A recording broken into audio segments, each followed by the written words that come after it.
நான் ஒரு சம்மாவா? Praise the Lord. பயறு நிறைந்த வயல் ஒன்றில் பெலிஸ்தியர் கூட்டமாக திரள மக்கள் புறமுதுகு காட்டி அவர்கள் முன் ஓடினார்கள்.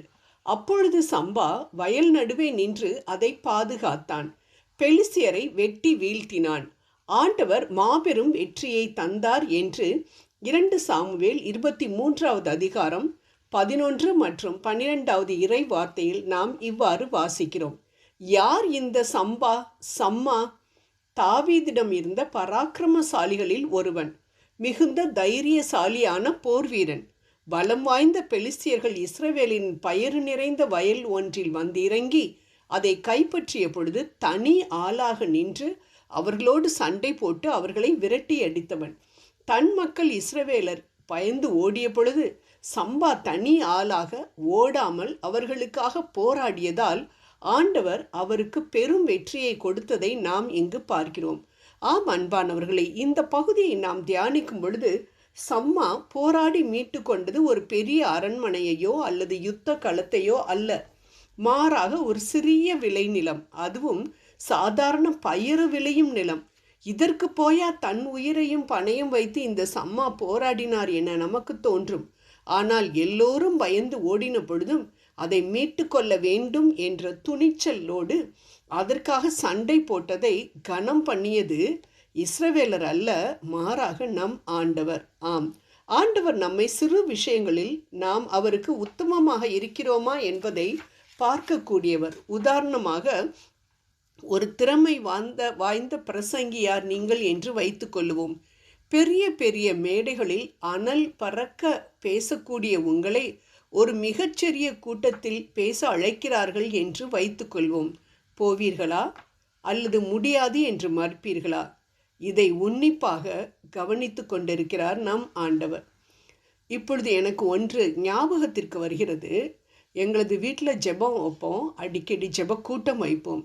ஒரு முறை உலகெங்கிலும் தன் பாடல்களால் மக்களை ஆண்டவரிடம் அழைத்து செல்லும் மிகச்சிறந்த எளிமையான ஊழியக்காரர் ஒருவர், கொஞ்சம் பேர் தானப்பா, பரவாயில்ல, எனக்கு ஒன்றும் கஷ்டமே இல்லை, ஆண்டவருடைய ஊழியம்தான் எனக்கு முக்கியம், நான் கட்டாயம் வருவேன்னு சொல்லி எங்கள் வீட்டுக்கு வந்து ஆண்டவரை ஆராதித்து அனைவரையும் அப்படியே ஆண்டவரிடம் அழைத்து செல்லக்கூடிய மனநிலையை பெறச் செய்தவர் என்பதை எங்களால் மறக்கவே முடியாது.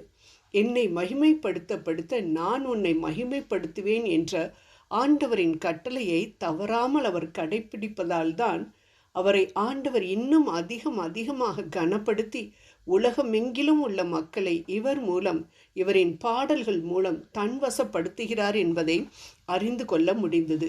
ஆம் அன்பானவர்களே, அவரின் மேல் நமக்குள்ள அன்பை ஆண்டவர் எப்படி சோதிப்பார்? எங்கு சோதிப்பார்?